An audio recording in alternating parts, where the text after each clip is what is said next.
So like always, I purchased this screen with my own money, actually from Micro Express in Canada.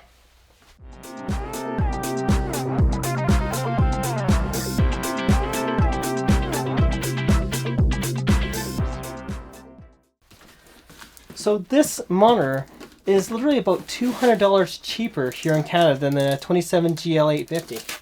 Okay, now I'll take it out of the box. I'm gonna have to actually move off screen for this.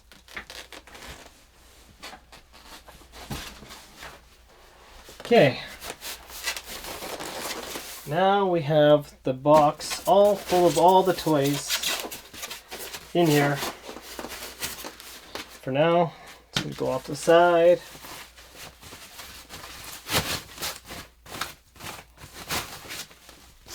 The stand, metal. I actually expected not metal, so that's kind of nice. Information. This one is a display port. Yes, it is. Display port cable. USB interface cable. Nice. So this one, just like the 27GL, has a USB hub for $200 less. Your power brick. It's kind of a big one, actually. That's actually bigger than 27GL power brick. However, since this has a charging port and the screen can use up to 90 watts of power, it can have actually more power going through it than the 27GL850. Power plug. And we have the almighty HDMI cable. This one's actually a very thin one. Screws for connecting the monitor to the stand. Some other screws I don't understand yet. And of course, the feet for the monitor. I'll be darned. This is metal. I actually expected plastic. Honestly, $200 cheaper and I'm getting metal rather than plastic. Who would have thought?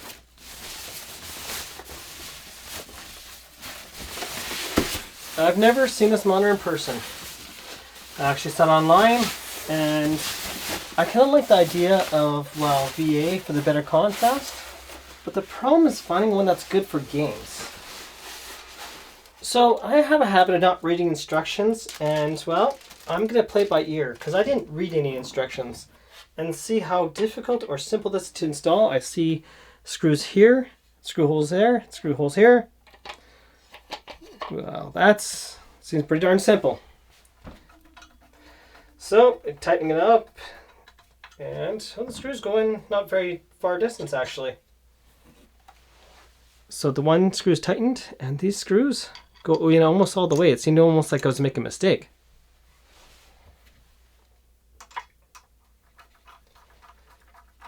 And if you have any questions, like about the monitor, how it functions, things you'd actually like me to talk about on the review of this monitor, I would like you to leave them in the comments.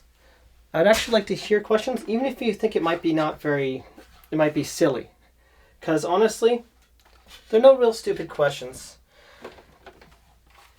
So now, what I gotta do is put these tabs into the top of the screen.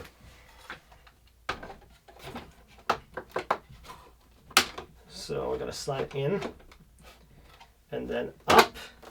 Oh, and just clips in. So there's a tab to take this off if you want to take this off, but it clips in and it holds nice. So the assembly process is really easy. Oh, it does have tilting. Quite a bit of tilt. Wow, that's actually pretty darn decent. I'm surprised. Does it have up and down? And has up and down. Has up and down. Nice. And side to side? Are you? Wow. I didn't expect that. Honestly, it's not an expensive monitor. I didn't expect it to have features of tilt or anything. This can't panoramic, can it? What? Okay. Now to get this powered on. So I'm going to connect the power and everything else. So now for the moment of truth. Oh, by the way, this is what is attached to the monitor on the side that it's shipped with. almost like the same thing that would be on a store showroom floor, just advertising the curve, the ultra wide, the 200 hertz, 1 millisecond mystic light, RGB lighting on the back of the screen, which I bet I'll barely be able to see, and HDR ready, which take that for a grain of salt. Power on, and turn on the monitor. I believe I pressed the little button, red button. Let's see. First time I ever turned this on, so I don't know what to do. Oh, there's a button there that's not the red tab to turn it on. It looks like it's tuned actually fairly well, and I didn't expect that from MSI. Also, one thing I could usually tell as well, especially when I zoom up on different color blocks of different shades, to see if there's actually missing colors. And for instance here, I also found that at 144 hertz I can run at 10-bit color, and at 200 hertz I can't. It only runs at 8-bit color. So obviously colors look quite acceptable. It's like watching a movie on the big screen. Especially with normally the other monitor would be cut off here and cut off here, and you'd only see this part of the screen itself. So now,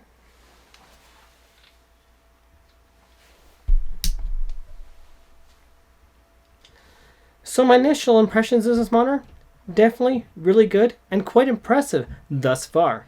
The good I noticed? Well, out of all the VA panels I've owned, and I've owned 4 of them, this was the most affordable for the price in terms of specs, but this one had the strongest, most vibrant colors of any VA panel I've ever seen.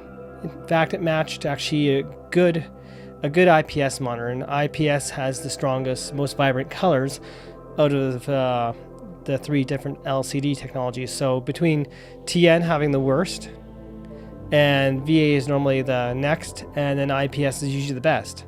So what else is really good about this?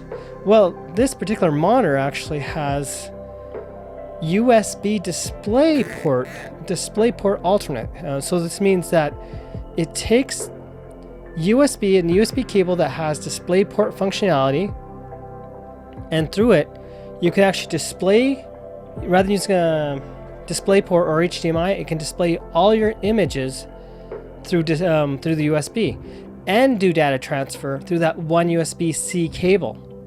So as long as you got the right cable, because one problem is there's so many different standards in USB-C, and some do the data transfer, some don't, some do the display, some are higher gigs per second, some are less. So anyways, this is compatible with 5 gigs, DisplayPort 3.1, I believe. Anyways, I don't know all the specs here. I'll just put it above. And then you don't have to use that hub cable, and you can actually use a USB that displays the images and have the data through the alternate USB as well at the same time. So reducing cable clutter, which is actually pretty cool.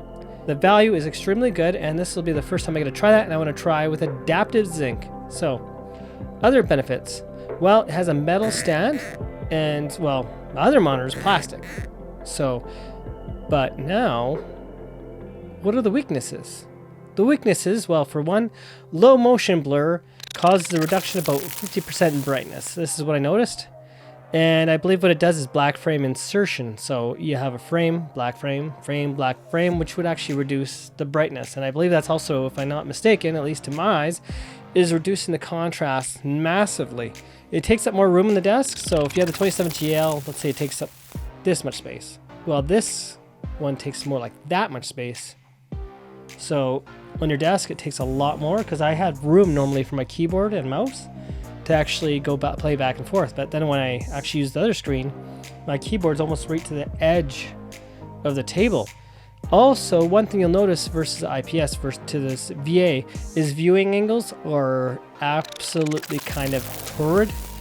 It doesn't have good viewing angles for VA, this thing. It's closer to TN panel in terms of viewing angles. So that's one huge weakness. You go view off access, you'll notice.